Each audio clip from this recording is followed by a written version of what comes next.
America is an amazing country filled with wonderful people who do incredible things. But too often, the media and liberal politicians ignore big parts of our nation and the people who make it work. So I'm speaking with leaders and policymakers who deal with real problems every day.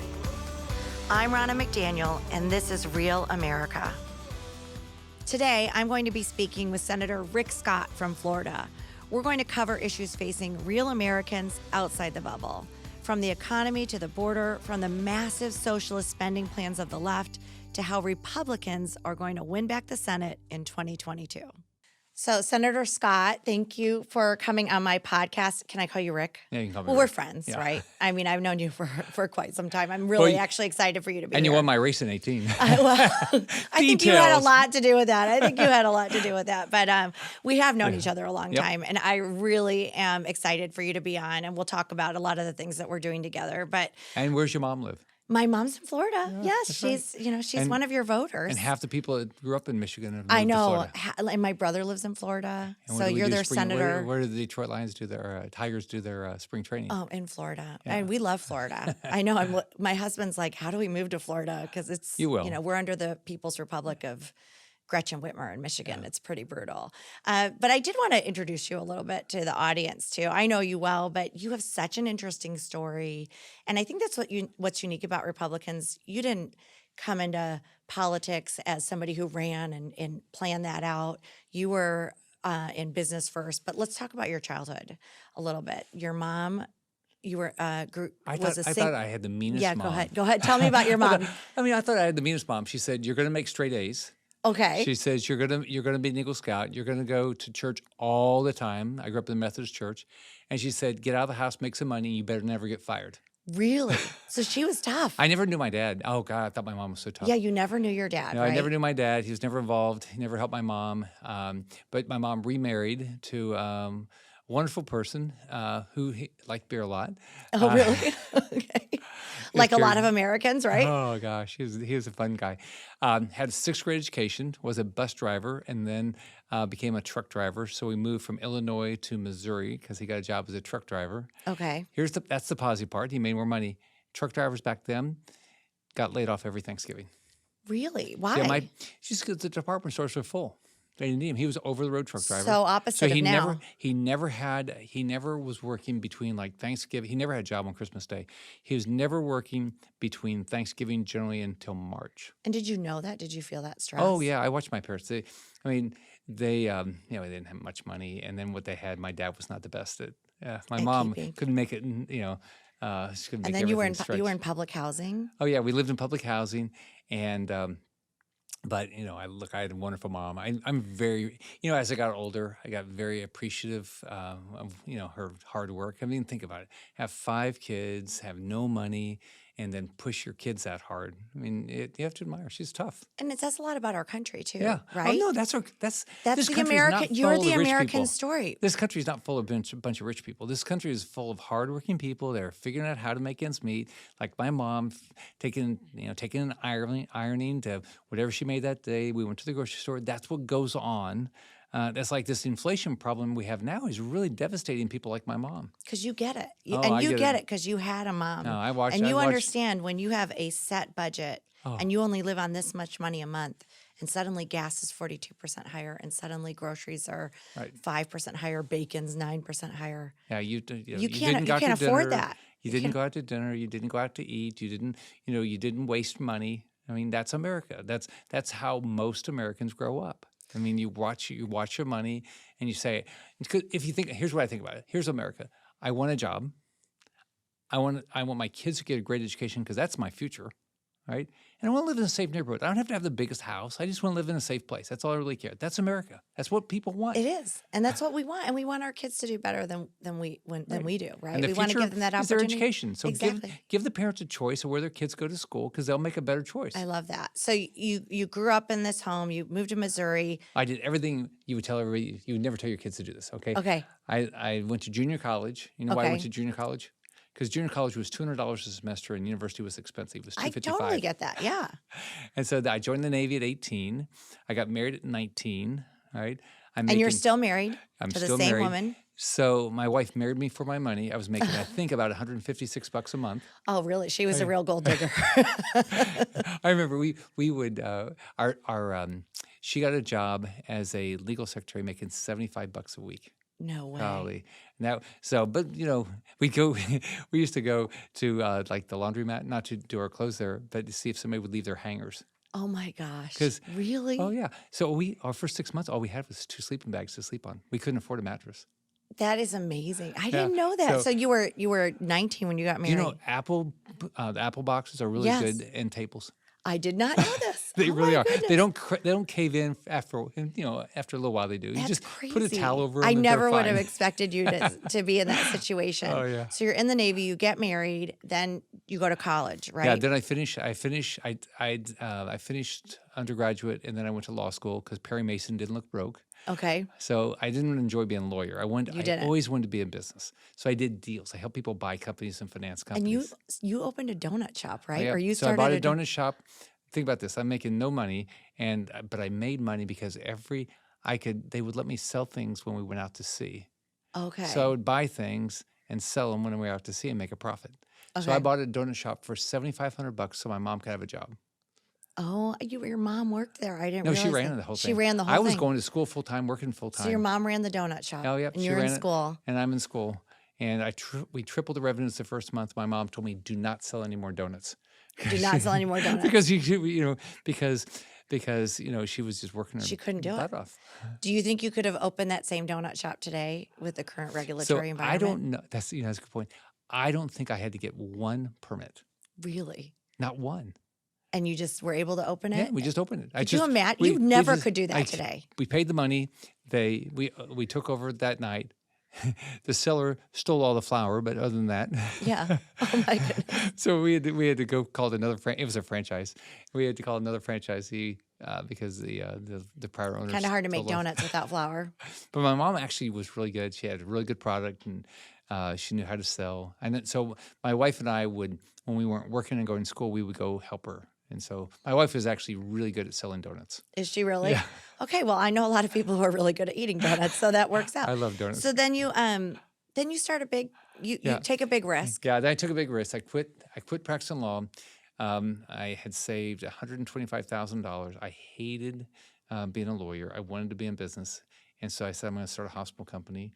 And my first deal, I bought 2 hospitals for $61 million and borrowed 65. Wow. I had a wife and 2 little girls. Did you have daughters. a lot of stress? That's a lot of stress. Yeah, I had a wife that always, and we talk about this, she's always gone along with all my crazy ideas, like running for governor. She said, "That's great. You want to run for governor?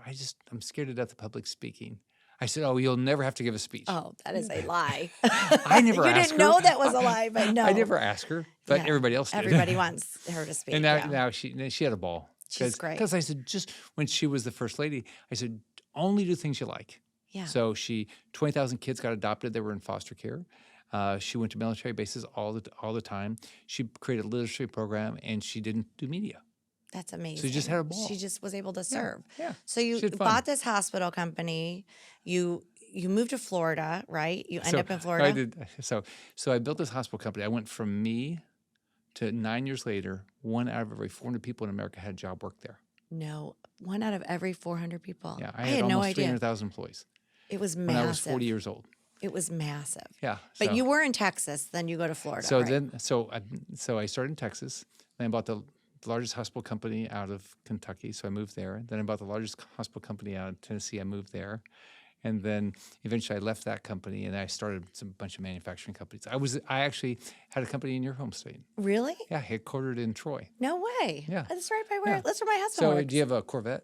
No, I Okay. don't have a Corvette. If you did, we made the outer body. Okay. Or if you had a Toyota I have a Ford Tacoma. Explorer. Ford Oh, Explorer. yeah. Nothing as exciting as a Corvette. Yeah. But I like Corvettes. Yeah. So we made a lot of parts. That's amazing. So when did you eventually end up in Florida? So I always wanted to live on the beach. Okay. I enjoy or close to the beach. So we finally moved there in 2003. So I looked at where Florida was. Yeah. Because before I ran in 2010 for governor, the 4 prior years, Florida had lost 832,000 jobs. The Home prices had dropped in half. There was 1.1 million homes in foreclosure, almost 1 million people on unemployment. So I decided to run for governor. I find out the next week I'm supposed to live there 7 years. It's my 7th year. Okay. I I only didn't lived there realize 7 that. years. That was the requirement. Yeah, it's a requirement. I didn't know that either. No, I would never have Maybe known you should that. have read some more of these regulations, right? So everybody had and continued to endorse my opponent. I was Yeah. not the You were not the chosen- favorite. You were not the chosen. No, I the was guy going to that's talk running- to you about that too, because I know when you ran for governor, you ran against someone who everybody else was endorsing. Everybody. All So- prior Republican presidents had endorsed him. Prior governors, everybody in the prior whole country. president.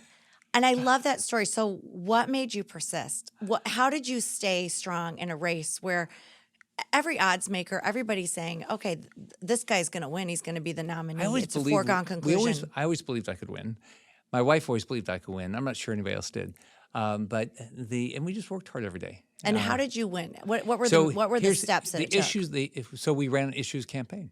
It was time where the economy was bad, really bad in Florida, and I said I have 7 steps to 700,000 jobs over 7 years, and all the economists said we couldn't get 700,000 jobs in 7 years. But if you ask me the weather, I have a 777 plan. It was before Herman Cain came up with his 999. Yeah. So that's what I talked about. So I shocked everybody. The polls said I would lose the primary by 11. Okay. Okay, and I won by 4.5. That's amazing. That was a landslide for me. That's amazing. That is a landslide for you. That is a landslide.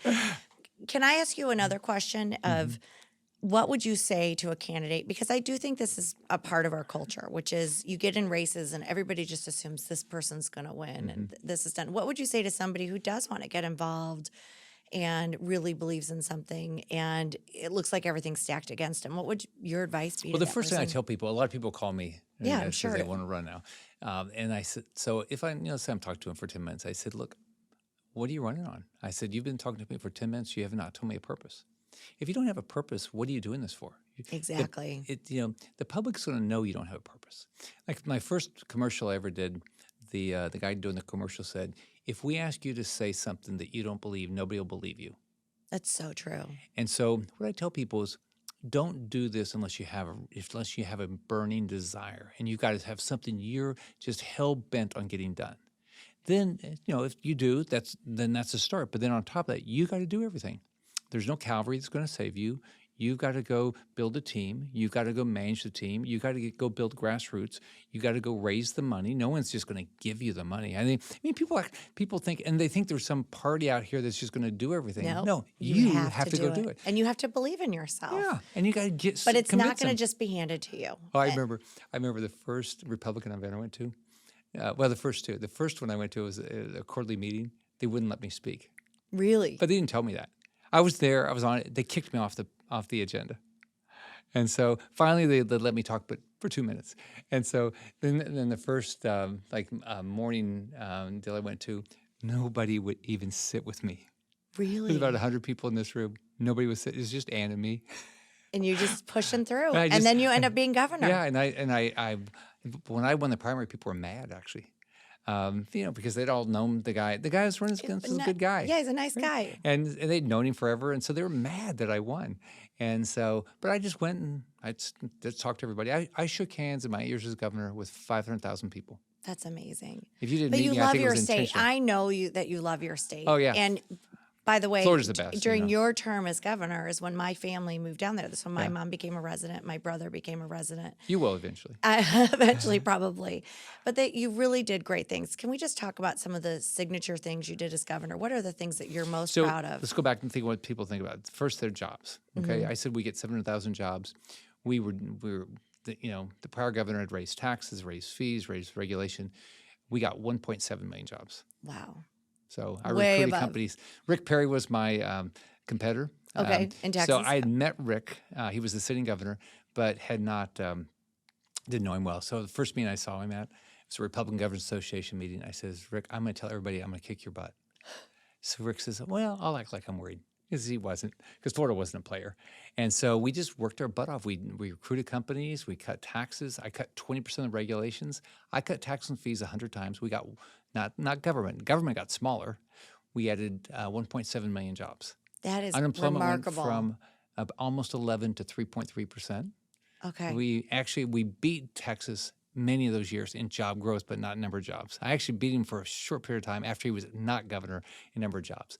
That's number one. Number two, education. K-12, it's all about school choice. It So we is. dramatically Talk increased about school school choice a little bit more. It's real because simple. isn't it counterintuitive that Democrats always act like they're the party for education when they block school choice? Oh, yeah, they're not the party for education. I mean, think about it. They're telling people, oh, there's this nice failing school over here, and we want to force you to go there. Exactly. I mean, that's what they're doing. You have no choice. You have to go to this school. And your Right. child, we know education's the gateway to success. Yeah. So for the public schools, I got rid of all the tenure.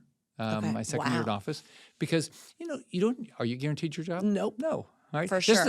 is the closest because I got elected for a period of time, but I've had all these jobs. I could get fired any day. Right. It's And actually an incentive to know Right. that you could I'd lose your show job up. because Yeah, show up. Right? exactly. And so for K-12, we dramatically increased the choice of parents choosing. I mean, we have a great program that if you're going to a failing school, we would pay you to go to private school. But we Really? dramatically expanded, Are you like- and we ranked the living daylights. Jeb started this. Jeb Bush did a good job. Okay.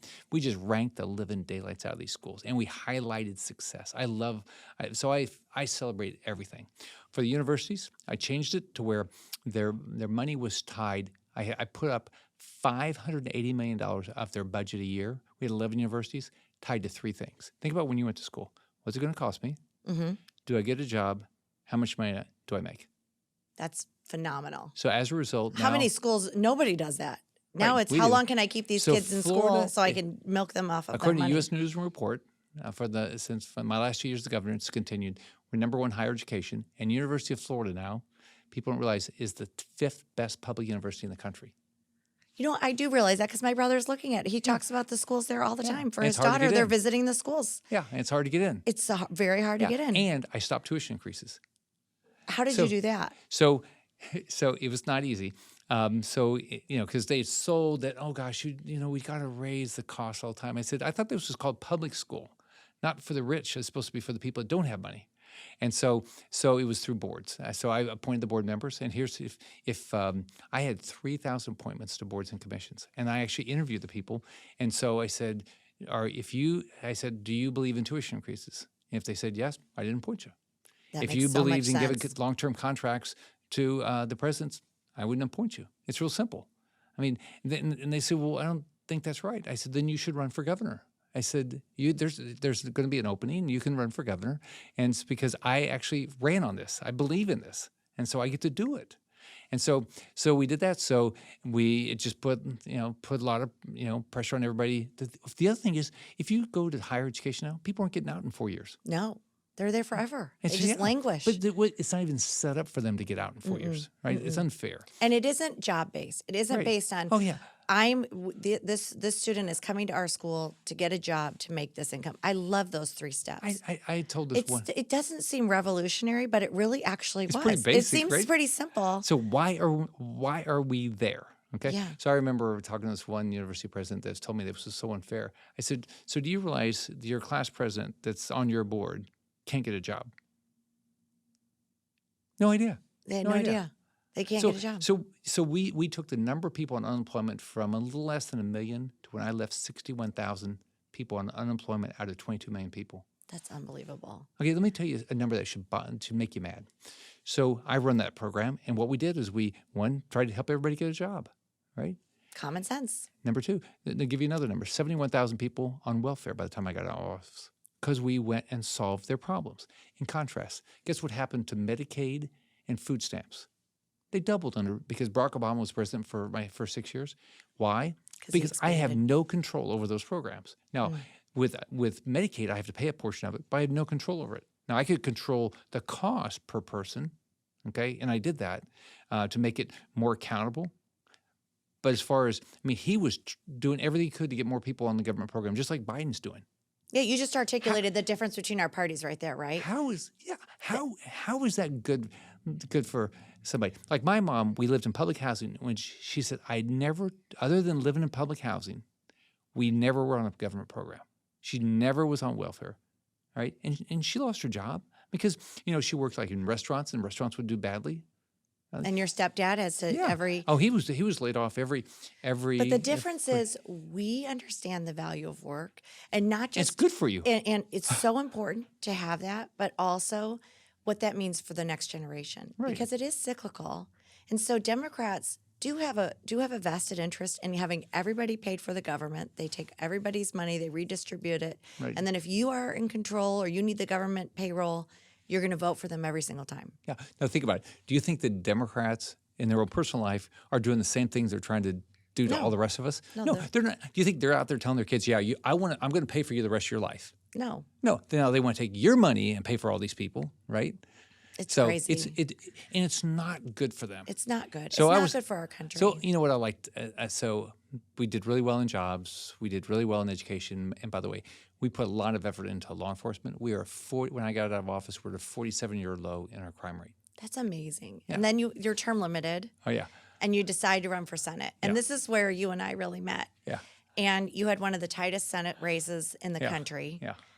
I only had to win 3 times. You only had to win 3 times. I'm so glad you're a senator. But I do think that you have a unique perspective on an issue that is so pervasive right now in our party that people are so concerned about, which is election integrity. Oh, yeah. And you came up against some really bad county supervisors in Broward and Palm Beach. As a candidate, talk about how important election integrity is and administering elections and what it meant in your race. First off, in 2010 and 2014, the RNC did nothing to help me win. Okay, I wasn't there then, by the way. I know. They did nothing. When you came in, okay, one thing you did is say, how can we work together? And you did it from the time you got in there. So in 2018, you basically helped us build all of our grassroots. And if we didn't have that grassroots, we couldn't have won our election or the recount. Right. So here's what happened. We won by, I think, like 54 or 57,000 votes election night. And then the Democrats sent down Mark Elias, who's the lawyer that comes down and steals tries the election. To steal elections. Yeah. And he said publicly he was going to win the election. He didn't care what the votes were. We went through, we had, I think, almost 1,000 lawyers, and we had over 7,000 volunteers. We had to fight for 3 weeks every day. We had lawsuits all over the state. They were doing, so, you guys, and then there's a young lady, Jessica Johnson, who was the outside general counsel, I think, at the NRSC, and our team, we worked together and we won. And so they found 95,000 ballots illegally after election night, and they tried to count them all. It was crazy. And you know what? Those votes weren't for me. Shocking. No, shocking. All of them weren't for you. I mean, I actually sat in the recount in Broward. I actually flew down, and we had our staff sitting at the recount table, hand going through those ballots. It really does show the importance of these laws that are being passed by Republicans that Democrats are pushing against. And Ron, it's getting the right laws and then electing the right people. Mm-hmm. You got to elect the right people to be supervised for election. People, here's what I think is going to happen. I think watching what's happened in the last 2 years, I think we're going to have a complete change of school boards and supervisor elections. Because what people have seen, those elections matter. Yeah, it's not just about being a poll watcher anymore. Right. Go be a county clerk. Right. Go be an election supervisor, because they do have a lot of control on the administration of the election. And I think your race was one of the first. When I saw that, obviously 2020, there were lots of issues. And in your race, though, we saw it. We saw your lead just keep diminishing. They knew that we were in the courts, and they knew they had time, and we finally brought it to an end. Yeah. And now we have you as a senator, which I'm so excited, because in your second year, you're taking over the head of the National Republican Senatorial Committee. And for anybody who doesn't know, explain what your role is as the head of the NRSC. So it's real simple. We got to get a majority. It's real simple. It's real simple. We just have to get one. We have to keep our 20 and pick up one. We're going to do better than that, I believe. But people can give money in different ways to help senators win. One is through the National Republican Senatorial Committee. We can help people run their campaigns. We can help them raise money. We can help define their opponent. And so we've done really well. We have a great team. And the other thing we've done, build a really good relationship between our team and the RNC and the NRCC, because we all have a different role. If you do your job well, like what you're doing right now in Florida with getting a majority Republican on voter registration, and then helping build grassroots, if you do all that and help with election security, all right. The other thing we've not talked about is also what the RNC and the NRSC is doing also, we're defending lawsuits in Georgia, Florida, Iowa. We're going into Texas and probably North Carolina because we're a team. Yeah, we're working hard together. Because in our team, so we're getting to do that, and so this is how we're going to get a majority back. And then NRCC, if they do their job, they help get the vote out because they're all across the state getting votes out. Our teams are working so well together. I do love working with you. I know how hard you work. It actually motivates me because I think you're competitive. I'm a little competitive too. I like to win. I know you like to win. That's and my I wife. know I call somebody and they're like, "Oh, Rick Scott was just here." I'm like, "Crap, he beat me." But you're so good at it. But I tell people they should support you. Yeah, also. exactly. Because we're all working for the same interest. We do, there's limits and we do different things. Yeah, and we're a team.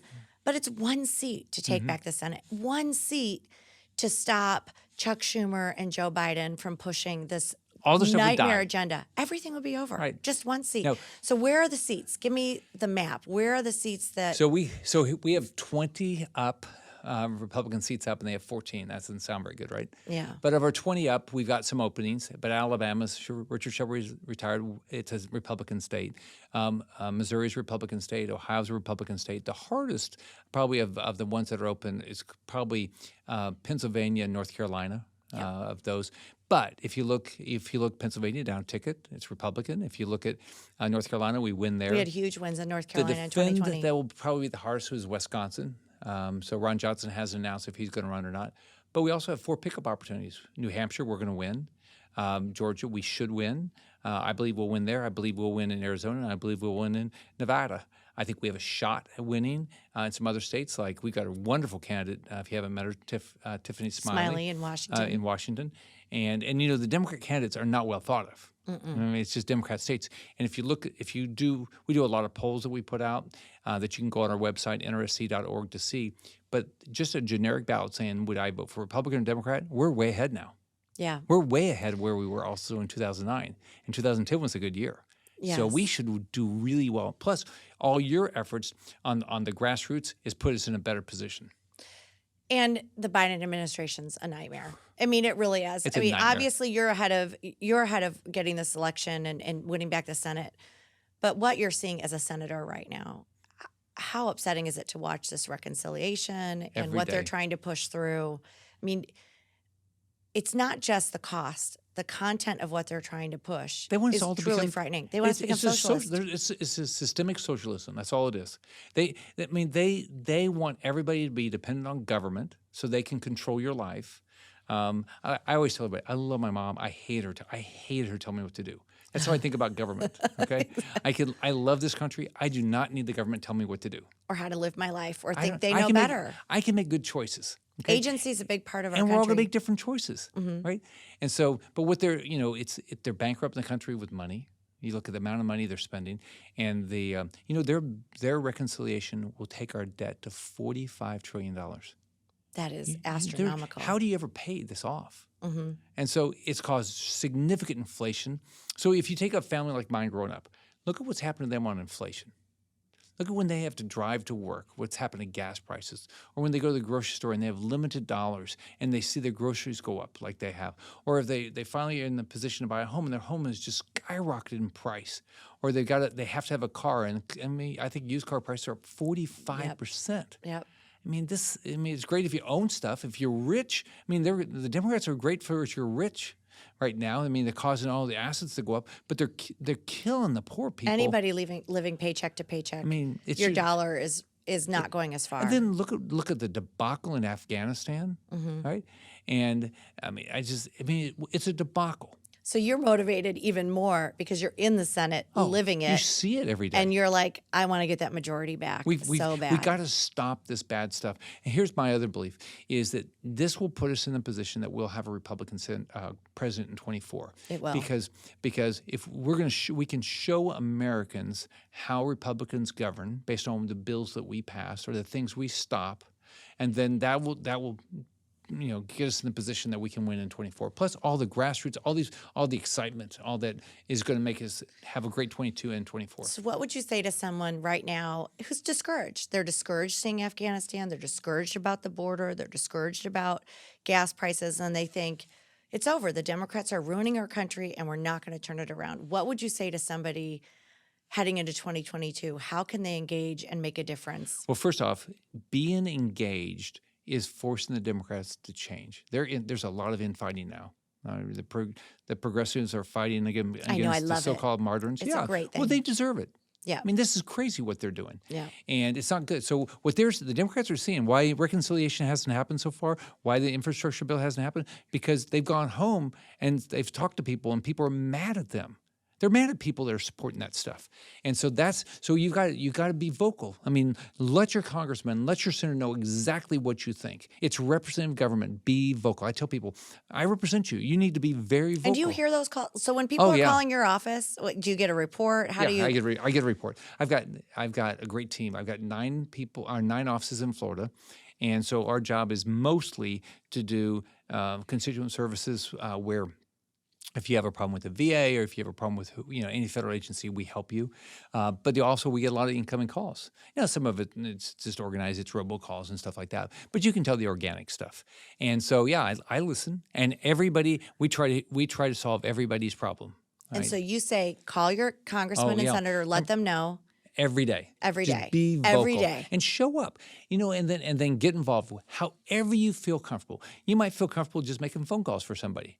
You might feel comfortable, knocking on doors. You might feel comfortable raising money, giving money, running for office, helping work in their campaign, be their campaign manager. But this is your country. Exactly. I mean, if a guy like me can go from public housing, I used to joke, I went from public housing back to public housing when I was the governor. It was a little bit better public housing. Yeah, a little bit better. A little different. But anybody can do this. It really is. The person with the best idea. Is it easy? No. But the person with the best idea can win, right? So if you have the best ideas, you can raise money, you can get volunteers, people will come work with you. So go run. Go run. And the thing is the American dream is on the line right now. Your story, if the Democrats get their way, will not be possible. How's a kid like me ever going to get started? If you look at the regulatory environment now, and the fees and the taxes. So if you're poor, how do you ever start a business now? How do you ever get anywhere? This is crazy what we've done. And we've done it at the federal level, the state level, and the local level. This has got to stop. We've got to stop and say, I trust you. You'll make a good decision. I don't need